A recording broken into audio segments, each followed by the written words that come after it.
Vamos aqui ao quadro comparativo. Muin Gafurov, do Tajiquistão, 19 anos de idade, 1,70 m. Toni Tauru, da Finlândia, 31 anos de idade, 1,78 m. Dois lutadores com retrospectos impressionantes. São só 19 anos de idade para essa fera, hein? Esteve entre os grandes nocauteadores da temporada passada do One Championship. Com o calção branco, o Tajik, ele que vem do Tajiquistão. Muin Gafurov, o Tajik, enfrentando o Toni Tauru, que vem da Finlândia. Tauru tá com o calção vermelho. E foi com um giratório desse que o Gafurov entrou no top 5 de vitórias da temporada passada. Ele é muito agressivo. Ele é uma máquina de bater. E já parte para cima Muin Gafurov. Empurrou seu adversário para se levantar o Toni Tauru. O upper do Gafurov passou limpinho, hein?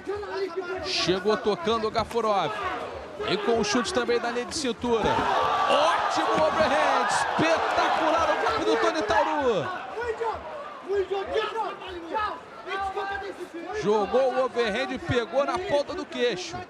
Ficou abalado o Muin Gafurov. E o Gafurov muito esperto. Agora vai mochilar, hein? Agora vai mochilar. Aí no detalhe, o Toni Tauru foi o último lutador a desafiar o Bibiano Fernandes, que daqui a pouquinho luta de novo. E aí, como a gente explicou mais cedo, ele subiu de categoria exatamente por toda a questão da perda de peso. E tentando sair para o braço, e a posição é boa, hein? A posição é boa. Acabou o primeiro round. Esse é o famoso salvo pelo gongo. Esse foi salvo pelo gongo. É tentando encaixar a guilhotina e a posição é muito boa.